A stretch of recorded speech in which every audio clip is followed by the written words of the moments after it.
Good. Wait for Alderman Hartman to have a seat. John's in, not the Magic Kingdom, but happiest place on earth. The one in California. Sorry.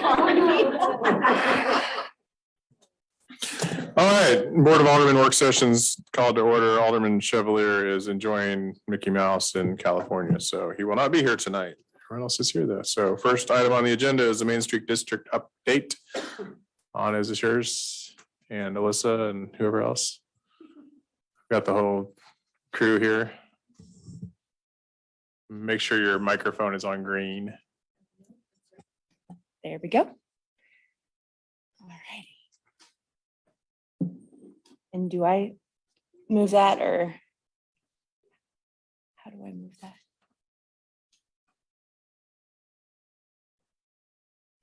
Is it this? Worked before. Okay. I have witnesses. If it doesn't There you work, go. you just have to dance. Or just you shake it. I heard you just yell really loud. These two- these two- Oh, I didn't turn back Oh. on. Sounds Outside. fine. Okay. There we go. All right. I'm a little nervous. So, hello, my name is Alyssa Sanders. I have had the privilege of being the Smithville Main Street District Executive Director. Excuse me. Yeah. Since October of 2021. My position was made possible by the generosity of the city and the agreement of the CARES Act funds that were provided. Our Main Street District currently consists of an executive board, a couple of board members, and 2 ex officio board members. We are actually working, you'll kind of see, we're actually working towards a more full and consistent board structure. All right. Our Smithville Main Street District's mission is to be a community-driven nonprofit organization that utilizes the 4-point Main Street approach to preserve, promote, revitalize, and enrich the historic, cultural, and economic landscapes of downtown Smithville. Our vision statement is that we envision a thriving, historic, diverse downtown that is the pulse of the community.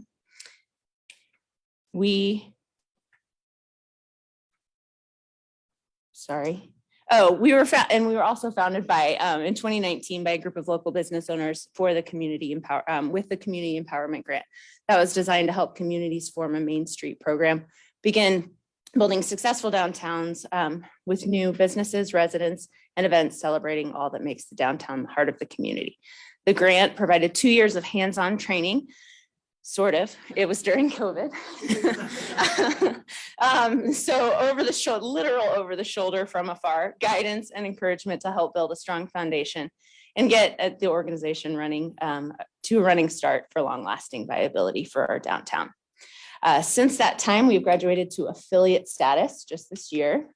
An affiliate community gets affiliate level services from Missouri Main Street Connection to help build a volunteer-driven economic development organization that has appropriate organizational structure and sustainable funding to conduct a comprehensive downtown commercial district revitalization program. So our 4-point approach, or the 4-point approach that Missouri Main Street operates in.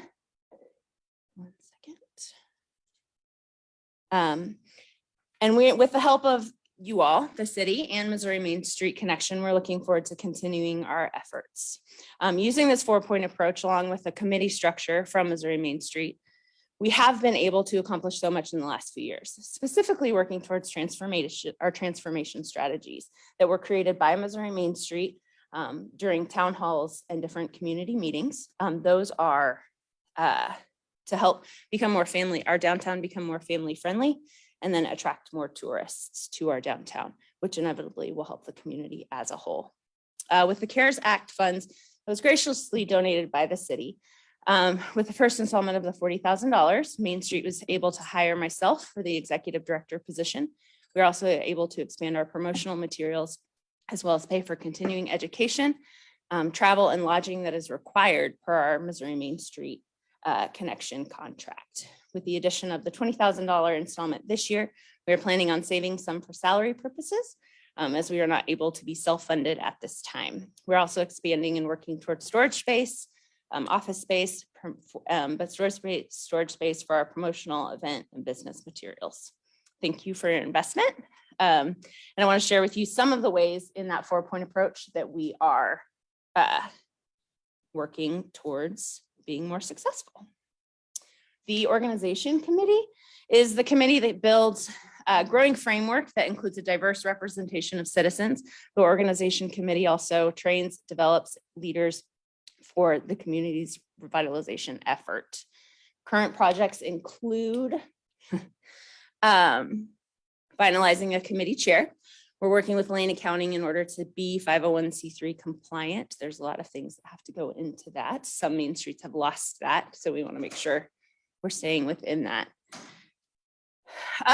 Newsletter each month. I was actually working on that today. One for the local merchants, one for the community. And then I'm also creating a board newsletter as well. News articles and press releases. I have a relationship with Kelly at the Courier Tribune, and she's very excited about the possibility of getting people into downtown Smithville, not just the lake. That relationship has also allowed me to connect her with people who are running the other events. So able to connect her with Lake Fest and then festival and things like that. The organizers. We've also worked to receive a grant from an organization called Geek Pack that is going to help create a website for us. It'll be more informative and just user-friendly. Maintaining online social media. We also got a Google, well, nonprofits get free Google services. So an entire G Suite that is email, all the pro things. But what most importantly, what it gave us was $10,000 in Google ad grant money, which Google ads are pretty big. It can only be used for the search engine optimization feature. But if you know anything about Google ads, you're brilliant because they're very confusing. They have whole degrees around Google ads right now. And so that is something I'm kind of looking at working on. But if you go into things we want to accomplish, Google ad grant training would be one of them, or at least maybe find a volunteer to help with that process. We also hope to accomplish a concise volunteer recruitment and training process, as well as get some printed materials. You'll see this again with our promotions committee, but printed materials for downtown so that the businesses can have maps. They can have brochures, information about all the different things that we have to do, not just in the downtown, but in surrounding areas. And then begin finding new avenues for fundraising. The design committee is next. Their goal is to enhance the visual attractiveness of downtown, includes technical assistance and encouragement to building owners towards the restoration and rehabilitation of historic structures, improved streetscape features. I'm not sure how we can improve on what we have because it's wonderful, but alley cleanup, colorful banners, and landscaping. So the design committee is just here to help with that. Our current projects include finalizing a committee chair, working with the Economic Vitality Committee for a building inventory, how old, how big, all of that different stuff. And working with the city on grant opportunities. We actually just found out, what day was that, like Tuesday? Yeah, last week, Tuesday, maybe? No, it was Thursday. Got a celebratory. Yeah. We were approved for an ARPA grant to create a brand design guide for wayfinding to start within our downtown Main Street district and then hopefully encompass the entire town. So it would be very uniform throughout. Wayfinding is a big thing for Main Streets, and I'm super excited to have that brand guideline so that when we get the money, when we get the grants, we'll be able to know exactly what we're going to do with it. And then working with working with the city also, the sidewalk use and design guidelines. We were able to have a meeting. There were lots of downtown merchants that showed up, and it was good. Things we hope to accomplish with design, photo inventory, assisting in public improvement efforts, design education and awareness, design assistance as far as looking up what historical facts about the buildings and things like that. Information, guidance, and knowledge about historic preservation. Continue to advise and discuss new ordinances and find new incentives and funding opportunities. One of the things, Excelsior has their own facade grant, and a lot of main streets have their own facade grants that they can offer to their business owners that I think is really cool and would be great to be able to offer to ours. So the promotion committee. This one's kind of long, but it's just to project a positive and unified image that identifies the downtown as a public gathering place. Kind of newsletters, media, it's basically to bring people downtown. And the other thing about the promotion committee is to be able to help the businesses thrive, to ring the cash registers, to get people in stores and things like that. So the committee is actually chaired by Kara Braithwaite. If you don't know her, she's amazing. She just finished running our whiskey walk and it was very successful.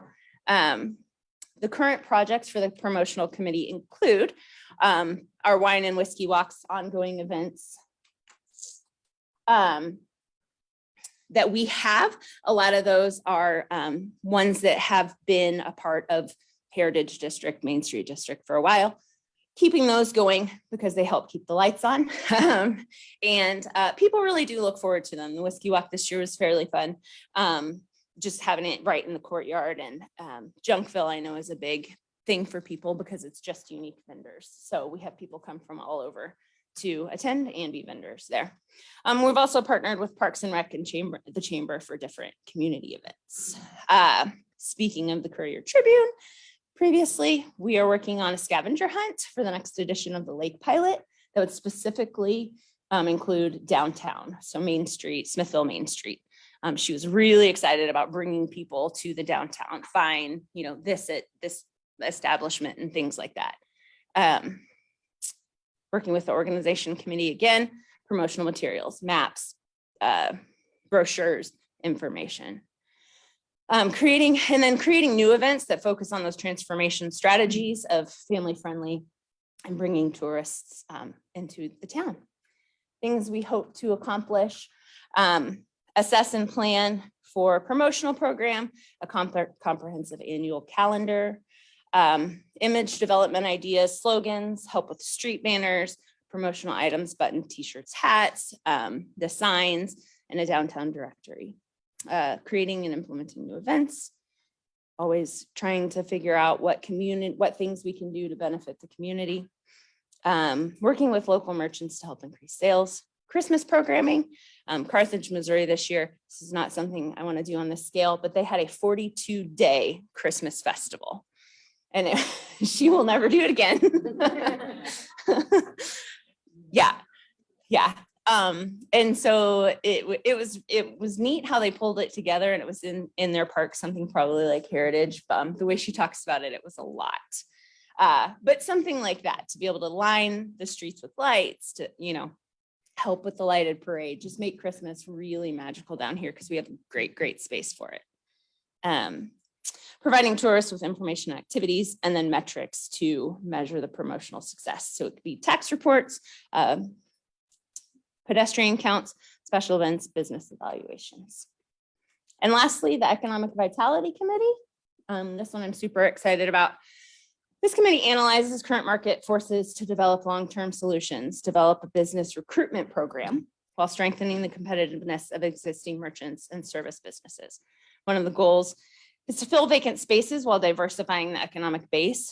The committee works towards creatively converting unused spaces for new uses, works closely with the design committee, seek appropriate solutions, and will ensure buildings continued occupancy, maintenance, and preservation. Current projects, we have pretty much finalized the committee chair. That will be Adam Royds. If you know him from EDC, he is very knowledgeable. I'm very excited. When Alicia and I sat down with him, I wasn't sure who was interviewing who, because he came with census information and all kinds of numbers, and it was really fun. So he's really excited about what the downtown could be. Also, so just an assessment is basically what he's working through right now. Everything that we've done with Missouri Main Street, everything that you guys have, everything that we have to figure out, all of that, and then start figuring out business retention. Again, I'm doing some of that with newsletters, grant opportunities, different incentives. So upcoming initiatives, hope to assist in business expansion. Focus groups for the businesses and customer market feasibility studies, business plans and projections. Also business recruitment. This one is very cool, and I would be very excited to assemble a recruiting packet and create a recruitment team, develop incentive packages. There are several main streets that when they have open space have gone to other towns or gone to, different places to ask if someone wanted to expand into their town. And then real estate development. So just everything that kind of goes in with that. And then community initiated development. So some places have group of local investors that like to invest in properties and then turn those into different things. There was Trenton, I believe, and Joplin, I know, have a group of investors that purchased a building, and it is actually what did they call it? Trenton, it's not a marketplace. It's something where they invite, it's kind of an incubator. So they invite different small businesses to come in, test out, give them training, give them opportunities, that sort of thing. So that's kind of the Economic Vitality Committee. So thank you for your time. Sorry, I was really nervous. But we really do appreciate all the cooperation and assistance that's been provided from you all. There, I go to a lot of different Main Street meetings, and some of the very first question people ask is, how do we get the city to work with us? And I can't even imagine what that would even be like, how they would even be successful. So we are largely successful thus far because of you all. So thank you very much. No, you're not done. You have to stay and answer questions. I don't want to answer questions. So when they ask you that, are you like, how do you get them to go away? Since I bug you too much. No. I know how to get them to stay away. Anybody have questions for Alyssa? Or any of my lovely board members. Or the board, or anybody. Hey, you guys are coming a long way quick. Appreciate it. Thank you for using the money wisely. Yeah, Mayor, I likewise, thank you for what you do. This is just an absolute important thing that you're doing. So don't take that lightly. I know you're very serious in what you do, and we're thankful for that because it's part of our economic development. So thank you. Oh, yeah. Oh, no, the treasurer's report. She's here to ask for money. Yes, I'm going to. Don't look her in the eyes. Look away. Yes, the very conservative person is asking for money, right? Give her whatever she wants. We have come a long way this year. I became treasurer last June. And Sorry. before that, we didn't have very complete monthly reports or anything. So we've come a long ways there, have a long ways to go.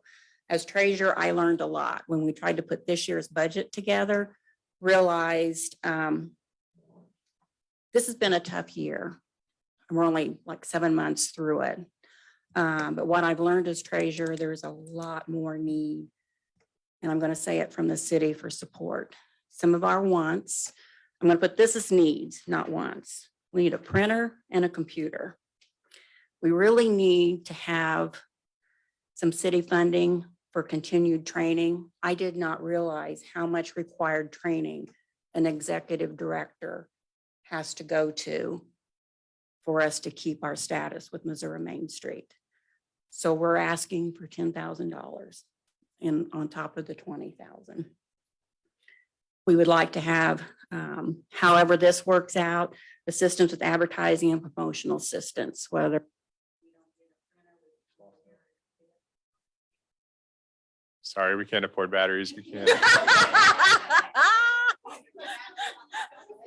I mean, it's every meeting. Every meeting, we're using some generic batteries that die. I don't know.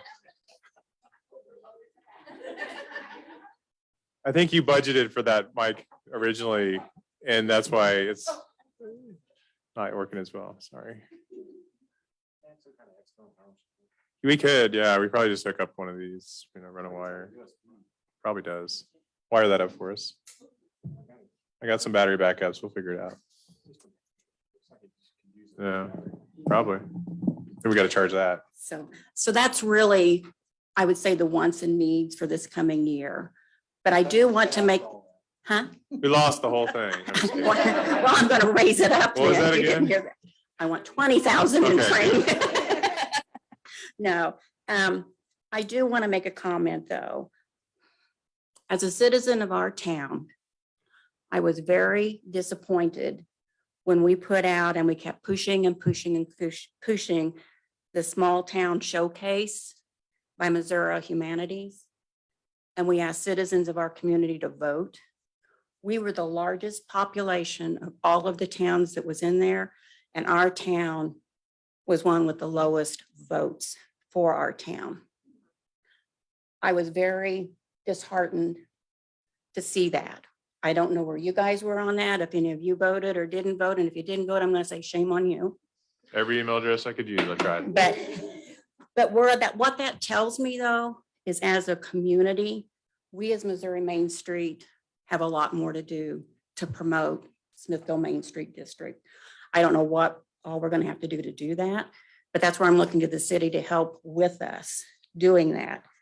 Because what we need is a lot more exposure, education, and support is needed from our citizens.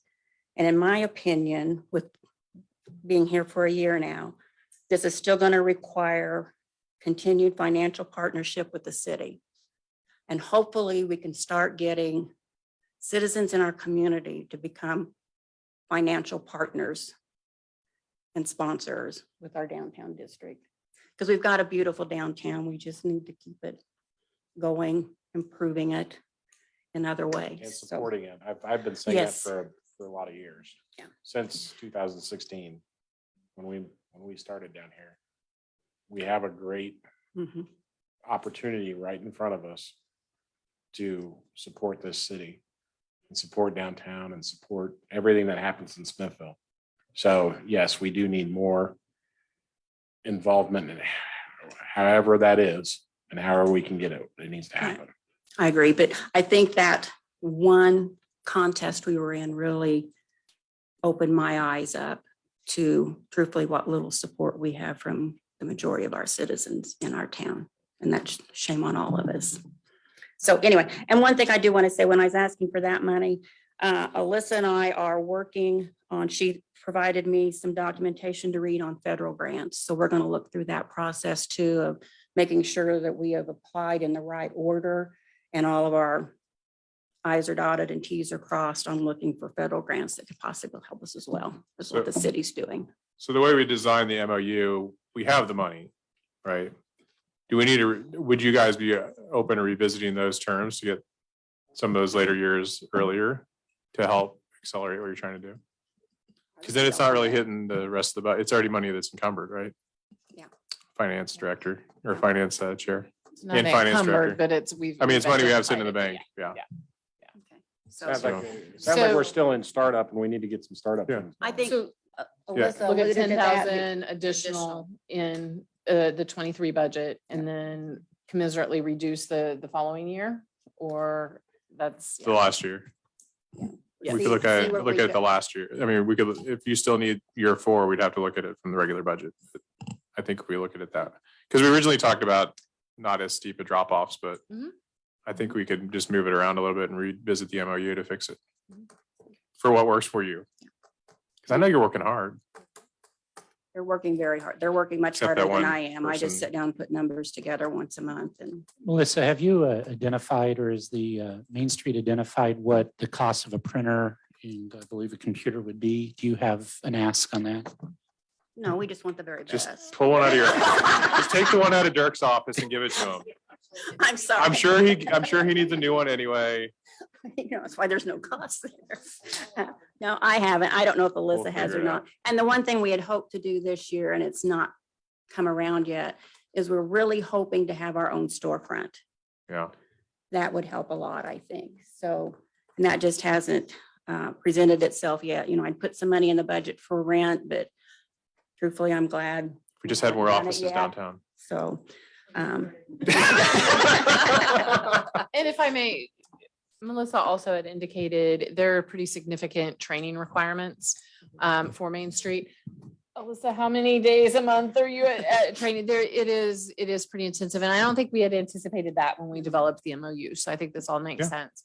And I was just gonna say, and to that end, tomorrow afternoon, Thursday and Friday, Alyssa, and I think many of the board members, as well as Anna and myself, will be at Main Street Connection meeting in Kansas City. So, and we want to make sure that we're at the table with that as well, so that we're hearing some of the things that you all hear. thank you for your time. Thank you. Thank you. Melissa. Also, I know places like Warrensburg build in quite a bit of a training budget so that if they have board members that would like to go, they could also fund their board members attending these things. So it's about once a quarter. Well, once a quarter, then 2 conferences, National Main Street strongly encouraged, Missouri Main Street's required. And then there's director's retreat and then one other thing. So, and it's all kind of all over the state. So when it comes to long-term funding, you mentioned Trenton and Chillicothe and Warrensburg. Do most of those towns have a CID for their downtown to help fund? A lot of them do. Okay. Mhm. Yeah. I So, think and they've that's- also been fairly established Right. main streets, so. Well, you can stay here. Citizen of the year, Ms. The year- Neff, now it's a Just the year, go on. just the year. No, I just wanted to just tell everyone how amazing Alyssa has been. She has basically taken a position that we had like zero information about, and we've just been like, we kind of need an executive director. Do you think you could do this? And she's done a phenomenal job. So like, she was very nervous giving this speech presentation. She's done awesome. And I just want it to be kind of clear that Main Street's not trying to like take over anything. We're not trying to take over for another organization or any of the events that are already down here. We are just here to help, like we said, promote and preserve, give people the nudge or the help that they need if they want a new sign out front or need new windows or, anything like that. That would be something that we would be looking at in these grants eventually. So it's not anything we're trying to, like I said, take over. It's just, we just want to help everyone. So, and thank you, Alyssa. Any other comments? Oh, Sarah's Okay, up. sorry, I tried really hard not to say anything. That's all right. You got plenty of time tonight. One thing that I know that we hear all the time is that we want to keep our small town feel. And we went to Jeff City and met with, I don't remember how Congress people and yeah, 2 of ours, just to kind of show and promote Main Streets. It was one of the trainings we had to go to. And when Josh Hurlbert really, something he said really stuck out to me, that he said, when you're looking for a small town feel, you don't have that without a Main Street. You don't have that without a courtyard where people gather and hang out. It may get as big as it gets with Kansas City come in our direction, but when we still have our courtyard where we can have Nellie's 4th of July bike parades and festival or any of those little activities, that's where keeping that small town feel comes from, no matter what's happening and coming in towards us. So obviously my heart's in Main Street, but there's a lot of it that sticks out to me. I also wanted to talk more about what Melissa said, how we didn't get very many votes in the top 5 Missouri Main Streets that we were looking for. I'm not sure if you guys looked at it or know what we missed, but they were going to put a commercial together for us. We were getting a podcast. We were a humanities magazine we were putting in these. So Missouri Main Street as a whole has a ton of things that they can help us with and give us, but we have to have the support of our citizens and things like that. So that's it. Thank you. Good? Going once, going twice. Continue downtown discussion, number 3.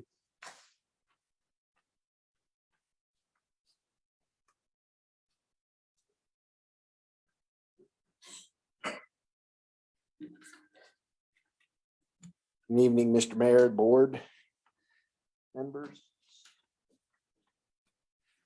You have in your packet a staff report and a kind of a red line draft of potential changes to the current downtown use guidelines for the streets in the downtown area. For those of you who aren't aware of the genesis of this project, it started with Streetscape, which started the investment in downtown, and it was focused on those areas that where the building sits on the property line. So they don't have a front yard. They don't have the ability to use those areas that are traditionally used by businesses out front.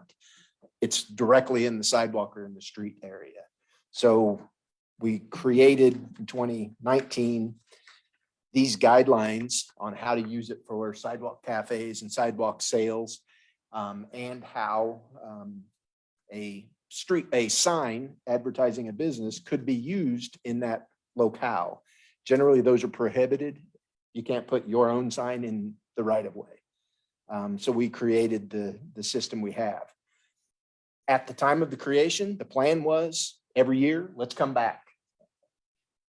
Get this organization together. It's now together, but it was to come back every year. 2020, 2021, not the best years to have groups of people meeting. We're out of that. So we had a meeting in June with the downtown Main Street District folks. A lot of comments, a lot of discussion. They are laid out in the staff report before you, and they are kind of drafted in a potential red line version of the new guidelines. Ultimately, we are here to question and answer are the things you like, you don't like.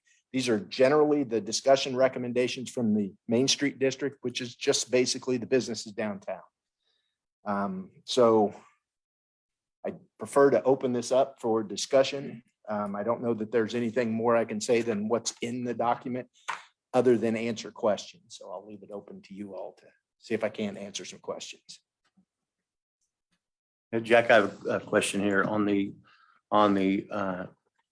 placement of the tables and the signs. So in the draft, you have a 3-foot section for ADA compliance next to the building, and then a 3-foot section next to the adjacent to the curb.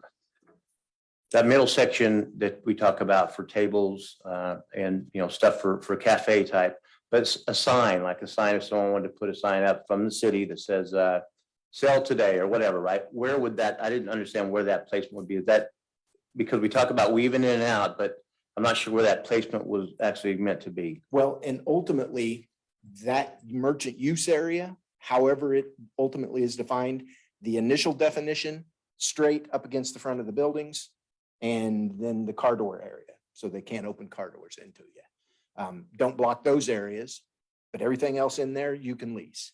The proposal, and it was a fairly unanimous discussion point, the ADA path sitting right in front of the building was problematic. People opening doors, coming out of businesses, et cetera. So the draft that we put together based upon the comments is to allow that path to move. In order to use that path, they have to get a permit, and they have to lay out how they're going to use it so that we know, okay, as a city, we are obligated to maintain that ADA pathway. How are we going to do that with this? They provide us their site plan that lays it out, and it'll work. So the merchant use area is however they designate it, as long as there's a 3-foot wide ADA path. Okay, thank you. That was my next question was going to be about the doors opening, but we have certain locations where they have a bench up against the building, and then also possibility of door opening. So I guess that area right there would be what they would want to put a permit for, correct? Okay. Yes. Yes. Okay, thank you. Sure. Anyone else? Jack, it's interesting, since I became an alderman, I started looking at other cities when we travel, whether it be Nashville, Denver, Austin, some of these larger cities. And I know it's apple to oranges because of the sheer length of streets and businesses. But one thing I notice, and I just want to get your opinion on, is that a lot of times their businesses will extend out to right to the curb. I guess I never really thought of it. Some cases there is ADA accessibility, in other cases there's not. Is there a balance through this program that we can maintain that still allows a business to have some outdoor seating if they would obtain it through a permit? Yeah, absolutely. And in fact, the proposal is to expand it. Because currently we don't have a permit that would authorize you to put your decorations out or put your bench out front. We have a system that allows you to conduct a sidewalk sale in that merchant use area. So you can put out racks of clothes or whatever in that area, as long as you maintain both areas, an ADA path and the door opening path up by the sidewalk or up by the curb. But we didn't have a path to put like a bench in or a decoration of some kind, or a temporary art installation, whatever they wanted to do as it associated with their business. We didn't have that permit. We didn't have a method to even allow it. That was the second biggest thing that came out of our meeting with the downtown group, was they wanted to have more flexibility to be able to do those things. Because of what had been going on, there hasn't been strict enforcement of anything downtown because we're trying to get to this point. So as you see it now, anybody that has those items out there for decoration or wherever, as long as they're in the right of way, there are several businesses that actually have a little alcove in front of their doors. That's their property. They can use it how they want. Once they get out of it, then that's where the issues arise that they need to pull a permit. We've recommended for the bench, the decoration, they want to put flowers out there, whatever it happens to be, that it's a $10 permit. Initially, the first year, it's $10. You lay it out, show us where your ADA path is so that we can make sure that the city's obligation to make the sidewalks accessible to the disabled under the Disability Act, we meet that. As long as they don't change it, they don't have to pay any renewal fee. They just have to provide the insurance, just like a sidewalk cafe would. That's the most significant change. Some of the stuff that wasn't discussed, for example, in the memo, you'll see sidewalk sales wasn't even discussed. It only happens for a couple of businesses. It's very limited when it happens. It's limited by its design as well to a maximum 45 days in a year. So it's limited, but there's no discussion point, so that we anticipated from a staff perspective, we don't need to make any changes. There was no comments, no questions, no concerns. One of the things that has come up that's in your staff report is the banners. Some entities have requested to use those for their events. So and it also wasn't discussed at the Main Street level. It kind of came up afterwards and we wanted to clean that up. This seemed to be the best vehicle to do that. So we drafted here's what it would look like. There were certain staff goals in this. The banners could only be changed by city staff because if stuff gets broke, it's city stuff that has to. So we wanted our staff to do it. It also limits liability to get up there. We also wanted to have control of the design of the banners, because as we work through our design to get our banners up,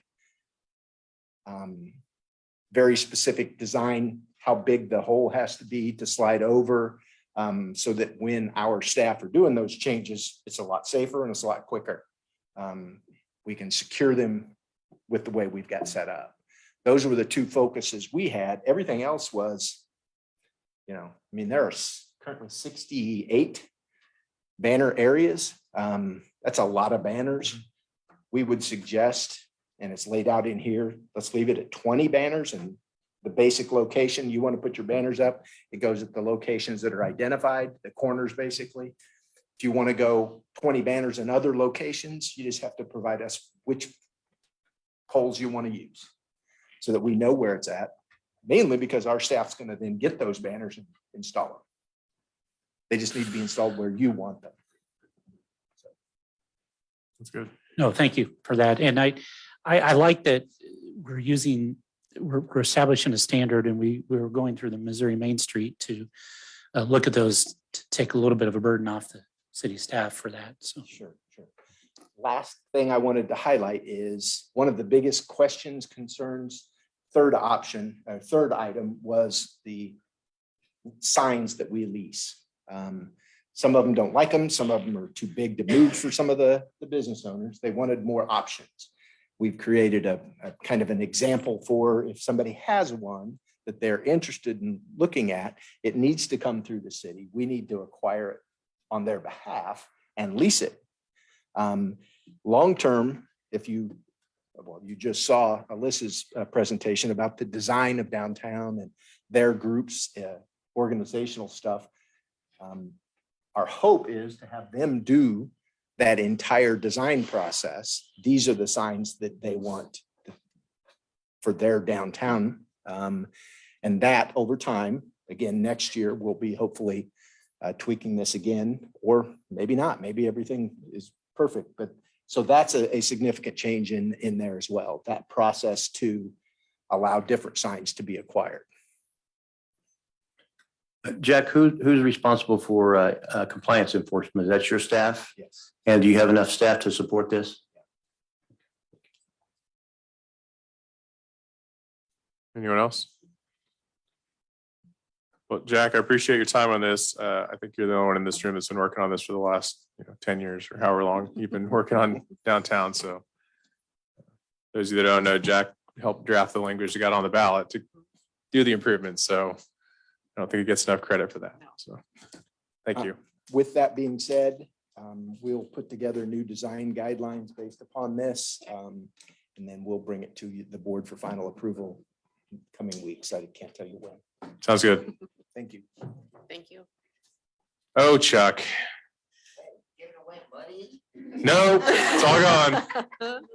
It's all gone. They got money. Do you have your ruler that you measure cracks with so we can see that it's accurate? Well, spoiler alert, next week, Stephen has a 71 slide PowerPoint. Mine is not gonna be that long, Okay. 68. Is there an intermission?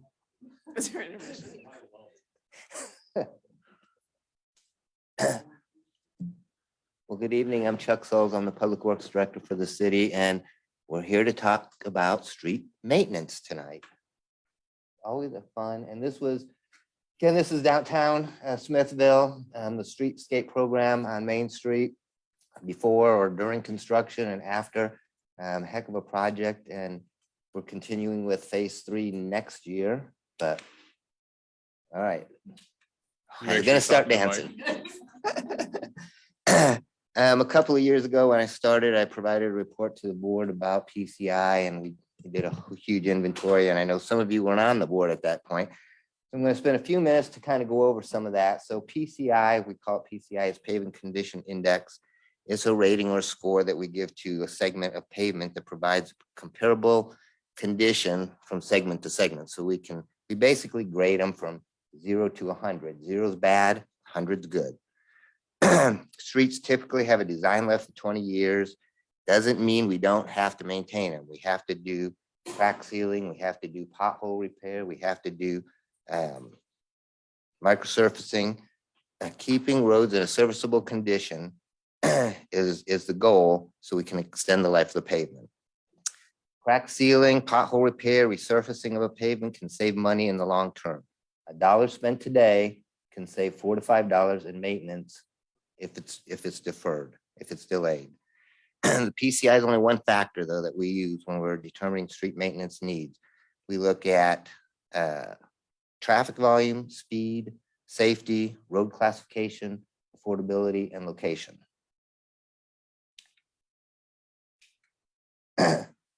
This is just a screenshot of the form that we fill out for every segment of pavement. We visually observe the pavement areas and we evaluate them based on several conditions, including potholes, debonding, raveling, utility cuts, cracking, crack sealing, shoving, bleeding, rutting, settlement, alligator cracking, edge cracking, traverse cracking, longitudinal cracking, block cracking. And we look at all those and we look at the extent and the frequency. Just some typical examples of some of the failures that we look at. And again, we look at all these are evaluated based on their distress, low, medium, or high, and the extent. We have occasional, frequent, or extensive. We have 16 different distresses that we look at for asphalt, and we have another 12 types of distresses that we look at for concrete. And we lost it.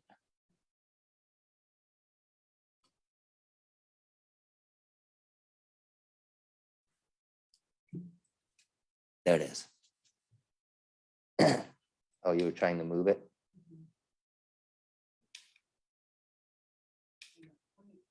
Oh, I was gonna dance.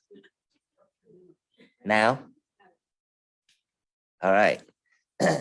That's basically the spreadsheet. That's one page of about 30 when we did it. It's street from A to B, street from this intersection to this intersection. So in 2020, we completed the city's first PCI. We evaluated 517 different segments of pavement. The average PCI at that time was 72.9. We just got done here in 2022, and we evaluated the same segments of streets, and our rating is 72.8. In your packet, I gave you basically the spreadsheet that shows all the PCIs for 21 and 22. Over the last couple of years, we've made some significant progress in street improvement or street design, including subgrade and base treatment, excavations in street, and material specifications requiring better asphalt and concrete materials. And we also have inspectors that inspect these city projects and make sure that the specifications are adhered to. In the memo, I outlined that between 2020 and 2022, the city spent $1.1 million on road improvements, road infrastructure. Some repairs like Rock Creek cost more. Tillman, as an example that I put in the memo, costs a little bit less per lane mile. Rock Creek was in a lot worse condition. That just goes back to the point. If we get these roads when they need the maintenance and we do the correct maintenance, we can keep those costs down. So based on previous year's mill and overlay program and the PCIs, I'm just going to recommend that the city look at investing about $400,000 in your mill and overlay program, and basically have a goal of achieving a 75 PCI rating for all your streets. 2023. So in 2023, right now we have 300,000 in the mill and overlay program, and we're recommending that we do Spellman. And we've talked to a contractor already. It's Spellman 6 miles long. Well, if you include Spellman, Old Jefferson, Eagle Parkway, basically 6 miles long, has an average PCI of 65. Now's the time when we want to get on Spellman. It's a big road, and if we get on it now, microsurfacing is very cost effective. We can save that road and push that life of that road for several years. We're also going to receive some funding from Mark. Mark was awarded or received some ARPA funding, about $8 million, and they're dividing it between all the member cities. We're going to receive about $60,000. So right now we're tearing up Winter really bad with the new sewer line project. So we're recommending that we take those Mark funds and we replace or we overlay Winter Road and then Wood Street, which we've tore up for several years with water lines and other improvements there too. But that has a PCI of 34.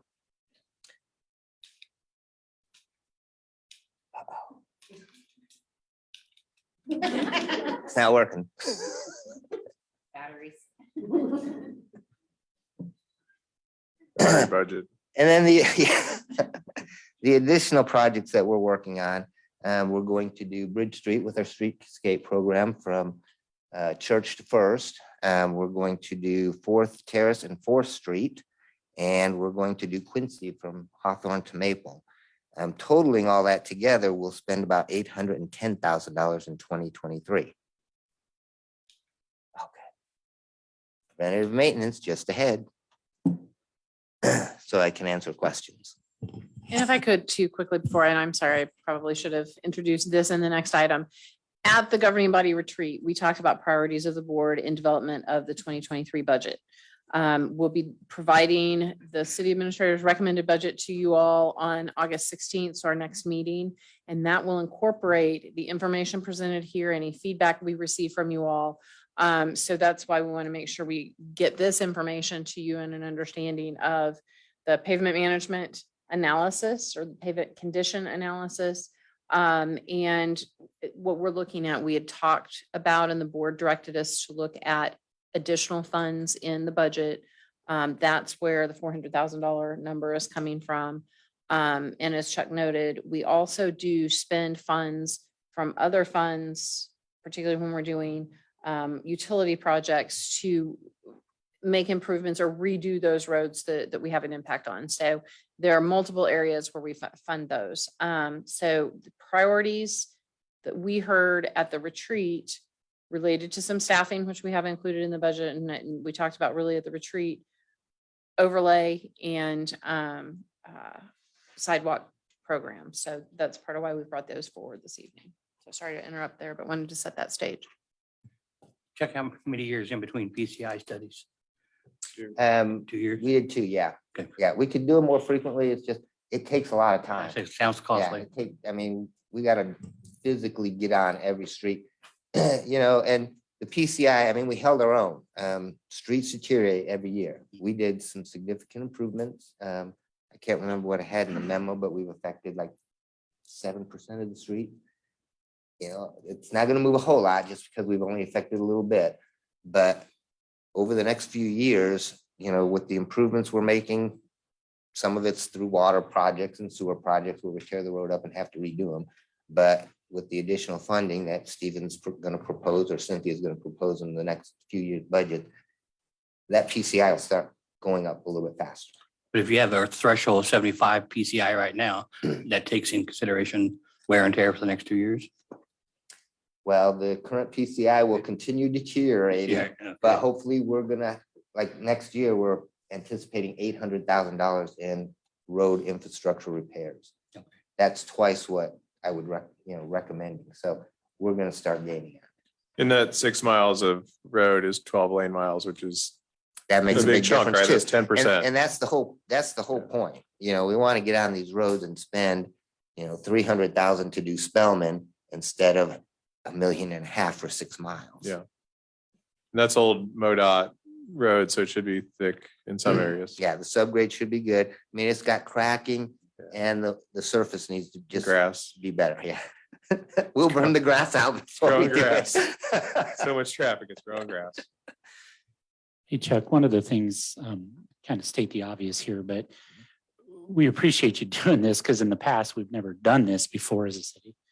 And secondly, I know we're holding future developers accountable Yes. for a base and building a good base and in the paving, because I think what's happened is we just never measured that or never held previous developers accountable, which has resulted in deterioration, which then results in us and the boards moving forward for the next generation having to figure out how to pay for it. I do want to show you one thing. Gina's gonna have to help me here. We're gonna show you some progress we've made on our GIS system. There's holes in the stuff, but we're gonna show you some of the stuff, and we've got the PCI. Hopefully this fall, we'll be able to put that out for public to look at. Basically, the map will show colors for, if we can find it. And real quick while you're looking for Yes. that. So reading through here, is 238,000 per center line mile, 1 mile, half of the street, No, that was the total. So It's it a was total. both sides. both sides. Yes. So $238,000 per mile on Right. average to fix Center this, line mile. That was for Tillman. to fix the street, or what do you find average per mile? So what I Of did a- was, I mean, with Rock Creek, which was worse, That was 350. right? And so I took an average when I said whatever I came up with in the memo. Just so that everybody is on the same page of how much it costs to pave a mile of road, Yeah, making sure that we're well aware of that number. Yeah. when we're trying to get work done. And we've got, some roads are wider than others too, and intersections create other issues. So are you gonna drive, Gina? Okay. Gina's been working on this. This is our GIS system. So this is a preliminary look at it. It's not officially done, so this is our side. So basically, we can see in the green is our sewer, and then the blue is our water lines, and then those little yellow dots is our stormwater. And so this is like an example. Sam, they did our surveying for this, and so they took a picture of everything. So like on our manholes, on our storm sewer inlets, now we have pictures. So if we ever do improvements, we can see, how it improved in that area or what is going on where we should be going to look at. And then also a cool thing that I didn't even know they were doing was we can have like a manhole sewer report. So it'll show the manhole depth and everything, and then show the slope to the next manhole. So this is going to be really helpful for us when we do our slip line projects and planning in the future. Don't want to close out. Sorry, this mouse is a little delayed. Buy the batteries. Oh, wireless. All right, if I can figure out how to get back, there we go. All right, so I'm going to turn off some of the data so you can see. So I'm going to talk about the sidewalks program in a little bit. So we have that layer now. But if I zoom out, you're going to be able to see these different colors, and that is the PCI ratings. So we have green as good, orange as like kind of okay, and then we have red, which is bad. So you can just click on zoom. You'll click on it and it'll show the section and highlight it, and it'll also show the score. So this will be helpful. Yeah, it'd be real helpful. And then as we continue on, this will be down the road, that whole spreadsheet of the evaluation, the cracks, the inspection report will be added to this, and pictures, and then we'll even work on a sidewalk program. So that's kind of a segue to Yes. Gina's report. So I'll let her. Oh, I guess you tapped it. Oh, yeah. I'm done. Any questions? How many more questions can we ask Chuck about cracks in the streets? Yeah. I have a question, Chuck, for you. You mentioned Woods and Winter was 34, right, in the rating.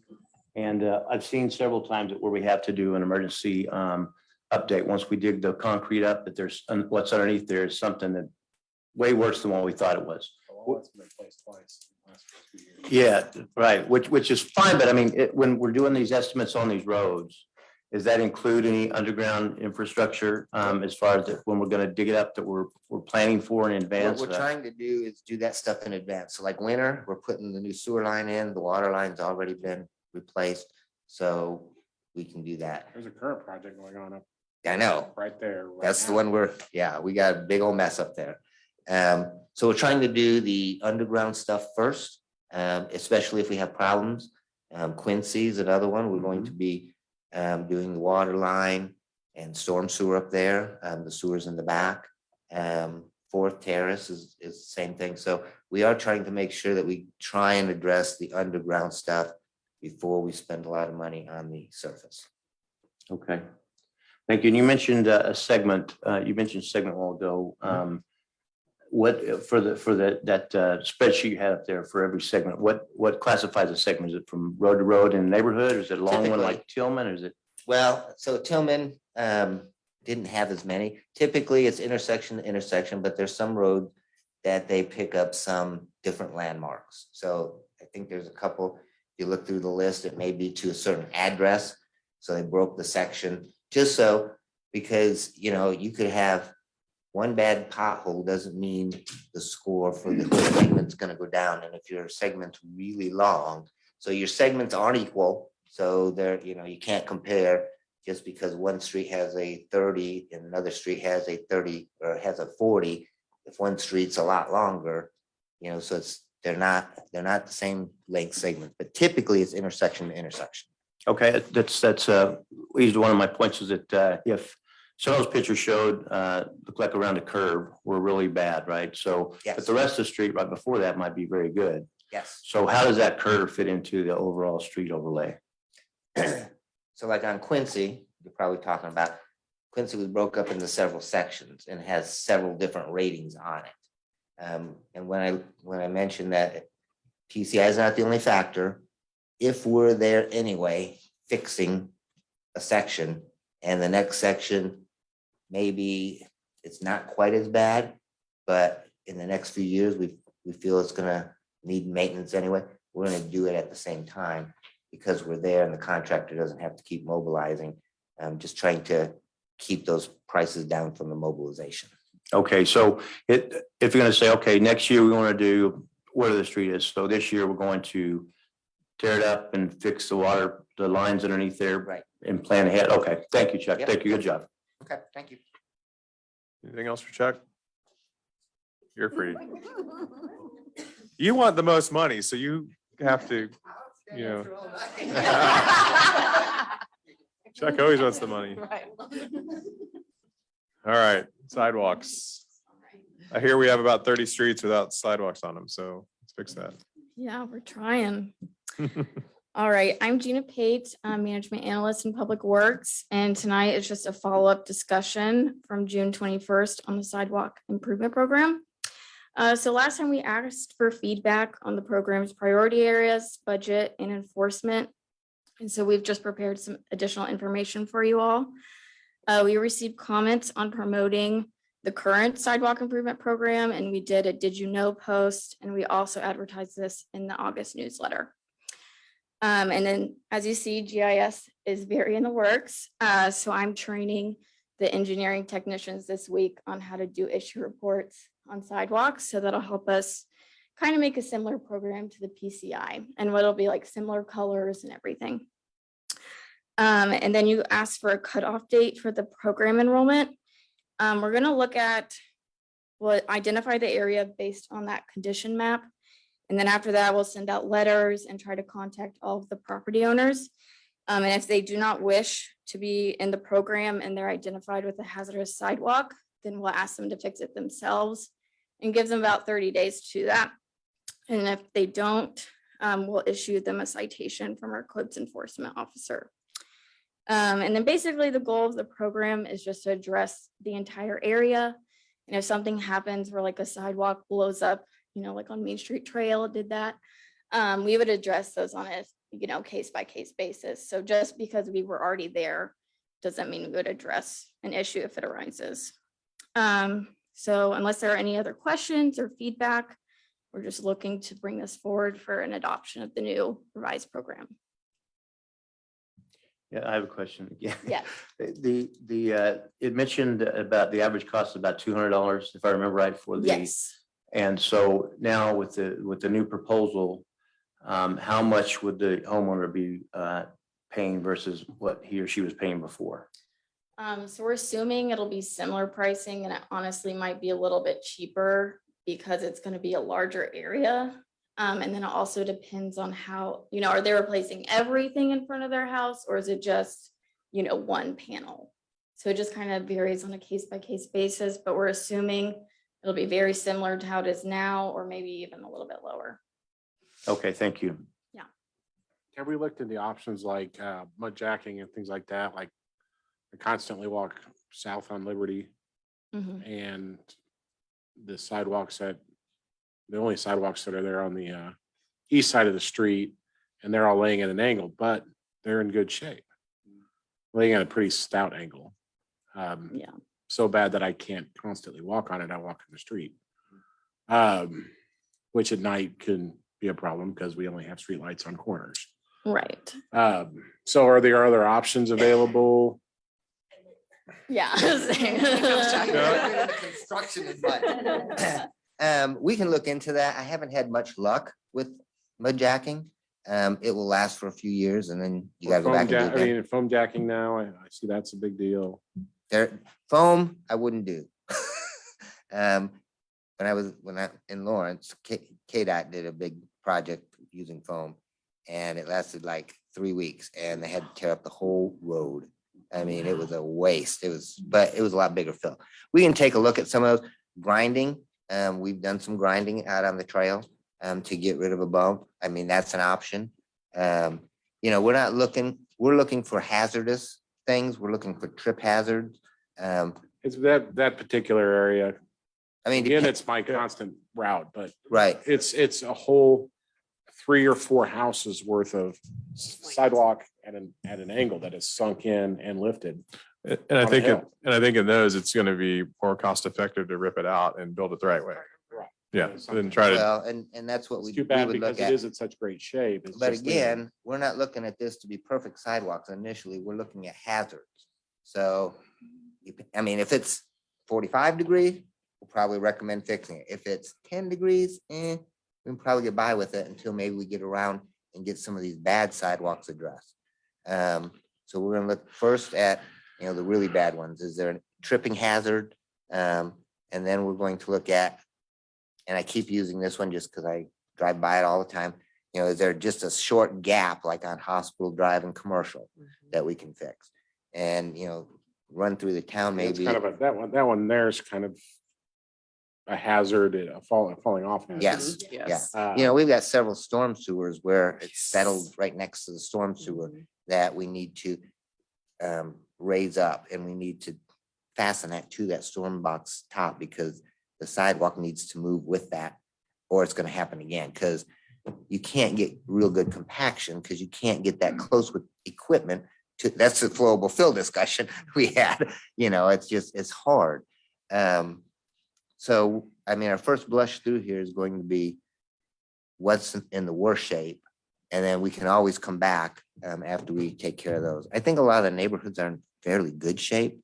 A lot of the downtown area maybe needs a little bit more, and some of the, Yeah, there's a lot of missing and yeah. well, we've stuff got like that. 2 Mark grants that are going to get us from the housing authority to the high school. So that's Yeah. going to take out a big chunk of it, right? So, Yeah, that's gonna get a big chunk. So, when we get our map together, you'll be able to see all the red, and that's where we'll concentrate first.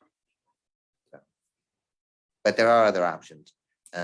Grinding may be a good option for some of these things. We haven't seen too many of those areas yet. It just depends on where you're at, where you've been, where you're at Right, to right. see what's bad where. We need to train you. It's really easy. You just go on an iPad. give him an iPad while he's walking every day. Yeah. 10,000 steps. Any other direction on the sidewalk program? Make sidewalks better. I think that's the direction. Got it. Appreciate We'll it. try. Next item on the agenda is number 6. Mayor, just providing an update. At the last meeting, we had on the agenda discussion of lengthening board and mayoral terms. Associated with that, the board had a question with regard to looking at term limits. We have, John has spent some time researching that, and we don't find that statutes give cities of the 4th class the ability to take term limits to the voters. So really, that's not an option at this point in time. Based on the discussion last time, we know that there was kind of discussion in both areas, but we have placed the item on the agenda for extension of the terms, including the ballot language, which would place 2 questions on the November ballot, extending the term of both mayor and alderman. So those we have, based on the discussion at the last meeting, placed those on the agenda for board this evening. And just clarification, it's not extending the current term. It's the next. I'm sorry, it'd be election the after would be a following the longer next term. election. Yes, yes, yes, I'm sorry. Any discussion? No? Man, we got a better break this time. All right, with that, I'll entertain a motion to adjourn. Motion to adjourn. Thank you. Do I have a second? Mayor, a second. All those in favor of adjourning, say aye. Aye. See you back in about, 50 minutes. Stand adjourned.